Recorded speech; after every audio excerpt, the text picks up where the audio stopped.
राम के चित्रकूट चले जाने पर पुत्र शोक से पीड़ित राजा दशरथ उस समय पुत्र के लिए विलाप करते हुए स्वर्गवासी हो गए।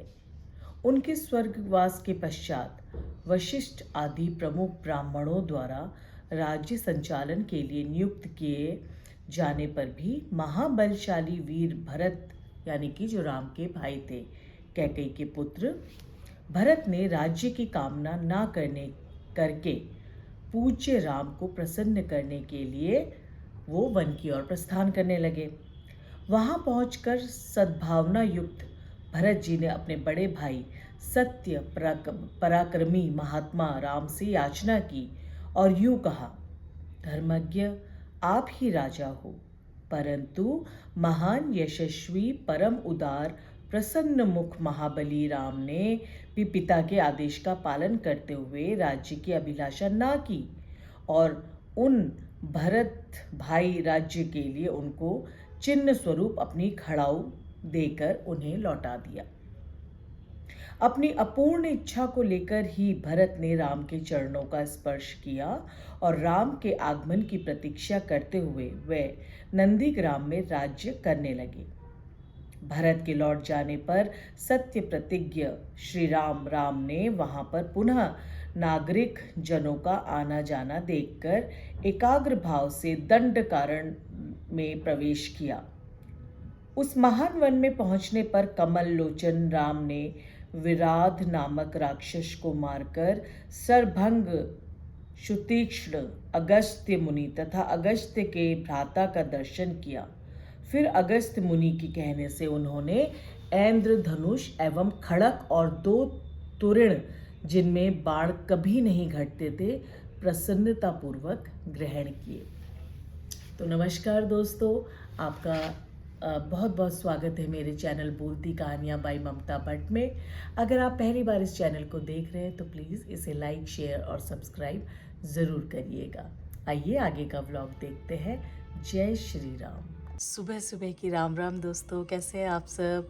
आशा करती हूँ आप सब बहुत अच्छे होंगे, बहुत पॉजिटिव होंगे और निकल पड़े होंगे अपने अपने काम के लिए।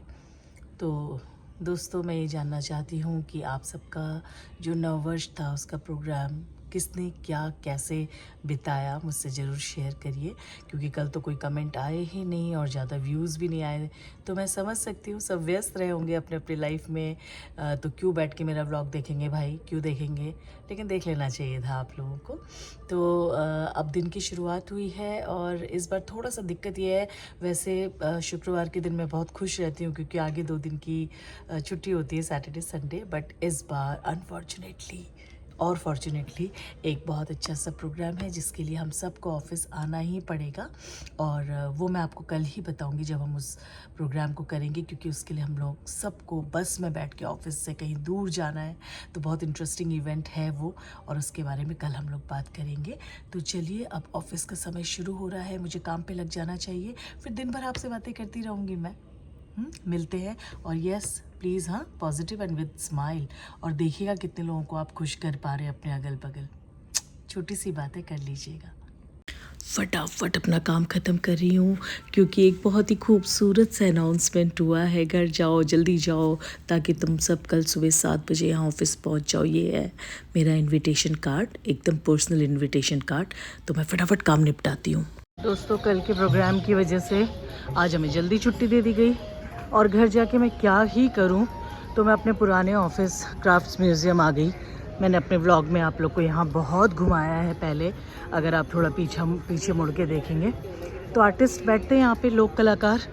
आप ख़रीद भी सकते हो, सीख भी सकते हो। आइए चलो, आप भी चलो, आज फिर से घुमाती हूँ। तो कुछ खास नहीं था, बस वही कश्मीर के कुछ कपड़े और कुछ ज्वेलरी, कुछ मणिपुर के स्वेटर्स।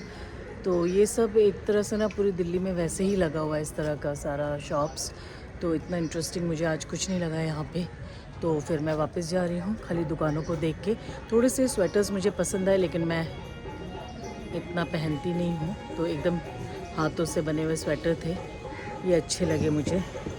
बाकी तो बस माहौल अच्छा है और कुछ नहीं। म्यूजिशियंस हैं, अच्छा आपका मन बहला देते हैं लोग। तो दोस्तों पहुंच गई थी मैं अपने घर पे और सब सरप्राइज़ हो गए जैसी घंटी बजी। पहले तो 5 मिनट दरवाज़ा ही नहीं खुला, इनको लगा पता नहीं कौन है। फिर मुझे देखा तो कहने लगा अरे तुम कैसे इतनी जल्दी आ गई। तो खैर आने के बाद में थोड़ी देर बच्चों के साथ गपशप मारी। उसके बाद मैंने कहा मुझे ना ऐसे मौके बहुत कम मिलते, तो मुझे सोने दो थोड़ी देर, और मैं घुस गई मस्त रज़ाई के अंदर। बट जब आपको सोने की आदत नहीं होती ना, आप चाहो तो भी नींद नहीं आती है आपको। तो 2-4 करवटें बदली, परेशान रही। तो फिर सुभाष ने बोला क्या हो गया, क्या चाहिए, कुछ खाने का मन कर रहा है। मैंने कहा आई थिंक येस, मुझे खाने का मन कर रहा है, क्योंकि आज ना दोस्तों दिल्ली में बारिश वाला मौसम है। काफ़ी बारिश ऐसा लग रहा है हो जाएगी रात तक। तो मैंने कहा मुझे ऐसा ना बारिश वाला, जैसे चटपटा नहीं होता है लेकिन घर में जो खाना बना हुआ है वो सिंपल सा है, हरी सब्ज़ी वगैरह। तो उन्होंने कहा अच्छा तू बता क्या चाहिए। तो मैंने कहा मुझे ऐसा मन कर रहा है कि मैं मैगी खाऊं जिसमें बहुत बढ़िया मिर्ची हो और बहुत सब्जियों से भरा हो। तो उसको बोल के मैं अपना करवट बदल के सो गई।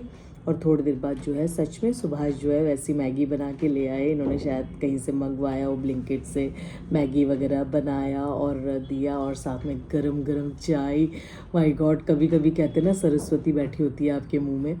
तो थैंक यू करना चाहूँगी, thank you so much Subhash, आपने मुझे इतनी टेस्टी ट्रीट दिया शाम के टाइम पे।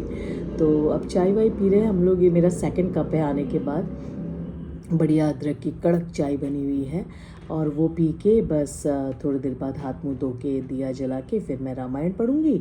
और उसके बाद इस व्लॉग को जल्दी ख़त्म करूँगी दोस्तों, क्योंकि मुझे जल्दी सोना है और मुझे तकरीबन घर से ना 6 बजे निकलना पड़ेगा कल। और इतनी सर्दी में, इतनी ठंड में, कोहरे में जाना है। तो आई थिंक मुझे अपनी नींद पूरी कर लेनी चाहिए, क्योंकि पता नहीं कि कल पूरा दिन मतलब कितने बजे मैं वापस आ पाऊँगी।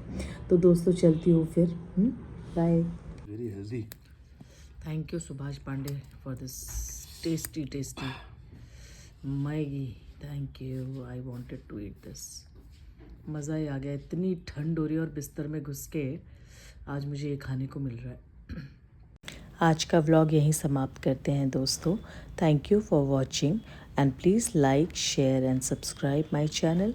सी यू सून।